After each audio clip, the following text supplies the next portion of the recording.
कोर्टामध्ये निकाल वाचनाला सुरुवात झाली आहे। सुरुवातीचा तपास कळंबोली पोलिसांनी केल्याचं कोर्टाने म्हटलेलं आहे।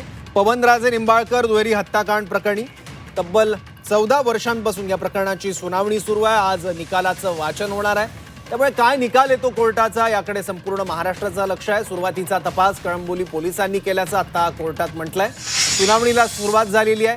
दोन्ही बाजूंनी युक्तिवाद इतके दिवस चालले आणि रायगड कोर्टामध्ये सुद्धा काही काळ ही केस चालल्याचं कोर्टाने नमूद केलं आणि सुप्रीम कोर्टाच्या आदेशानंतर माझगाव कोर्टामध्ये आता या केसची सुनावणी होते आहे। सुरुवातीचा तपास कळंबोली पोलिसांनी केल्याचं न्यायालयाने नमूद केलंय। रायगड कोर्टात सुद्धा ही केस काही काळ चाललेली होती आणि त्यानंतर सुप्रीम कोर्टाच्या आदेशाने ही केस मुंबई सत्र न्यायालयात आता आलेली आहे आणि इथेच या केसची सुनावणी होते आहे। पवनराजे निंबाळकर हत्या प्रकरणात नेमका काय निकाल लागतो ते बघायचं आहे। ज्यांच्यावर हत्येचा आरोप आहे ते पद्मसिंग पाटील यांच्यासह 7 आरोपी आता कोर्टात हजर आहेत, तर दुसरीकडे पवनराजे निंबाळकर यांचे सुपुत्र ओमराजे निंबाळकर आणि त्यांचे कुटुंबीय सुद्धा आता कोर्टात उपस्थित आहेत आणि थोड्याच वेळात कोर्टामध्ये निकाल वाचनाला आता सुरुवात होते आणि थोड्याच वेळात निकाल सुद्धा स्पष्ट होईल। पद्मसिंग पाटील हे रुग्णवाहिकेनं कोर्टात पोहोचले आणि त्यानंतर व्हीलचेअरनं ते कोर्टात दाखल झालेले आहेत। ओमराजे निंबाळकर सुद्धा काही वेळापूर्वी पोहोचले आणि त्यांना याबाबत प्रश्न विचारला, तर कुठलीही राजकीय प्रतिक्रिया मला द्यायची नाही आणि निकाल काय येतो त्यानंतरच मी कुठलीही प्रतिक्रिया मांडेन, भूमिका मांडेन, असं ओमराजे निंबाळकरांनी म्हटलेलं होतं। आणखी माहिती घेऊयात, आपले प्रतिनिधी गोविंद तुपे आपल्यासोबत आहेत। गोविंद, सुनावणीला सुरुवात झालेली आहे, काय होतंय नेमकं कोर्टात?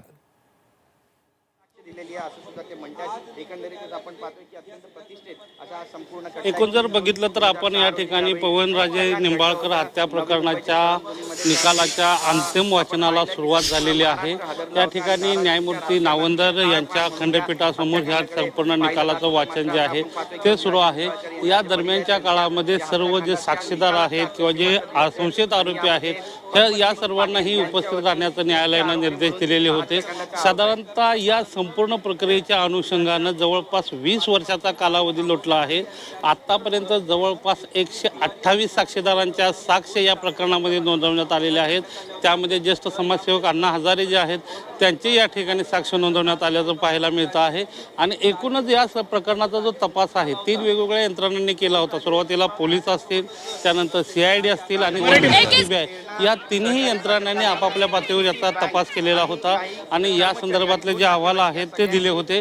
आता मुंबई सत्र न्यायालय अतिरिक्त सत्र न्यायालय जे आहे त्या न्यायालयामध्ये ही सगळी सुनावणी सुरू आहे।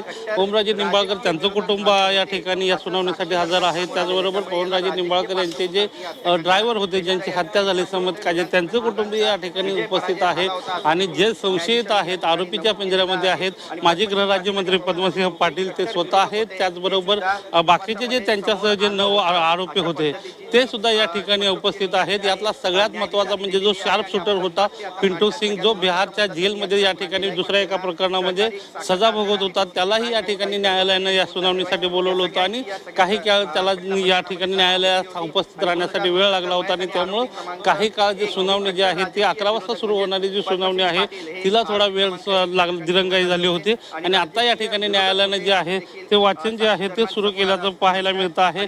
एकूणच न्यायालय या संपूर्ण भूमिकेकडे एका निकालात काय काय भूमिका घेतोय, काय काय म्हणतंय हे पाहावं लागणार आहे, परंतु निकाल जो आहे तो कायद्याच्या चौकटीतच दिला जाऊ शकतो। मृत्यूचे कारण स्पष्ट करण्यासाठी भरपूर पुरावे आणि साक्षी उपलब्ध असल्याचं निरीक्षण सुद्धा न्यायमूर्तींनी या ठिकाणी नोंदवलं असल्याचं आपल्याला पाहायला मिळतं आहे। या संपूर्ण प्रकरणाचा निकाल जो आहे त्याचं वाचन जे आहे ते सुरू झाल्याचं पाहायला मिळतं आहे। संपूर्ण महाराष्ट्राचं लक्ष लागलेलं राहिलेलं आहे या निकालाकडे। तब्बल 20 वर्षानंतर या संपूर्ण प्रकरणाचा निकाल लागतो आहे। जवळपास 2004च्या विधानसभा निवडणुकीमध्ये पवनराजे निंबाळकर जे आहेत त्यांनी फक्त अपक्ष निवडणुकीमध्ये 400 मतं कमी पडली होती आणि त्यावेळेला पद्मसिंह पाटलांचा विजय झाला होता।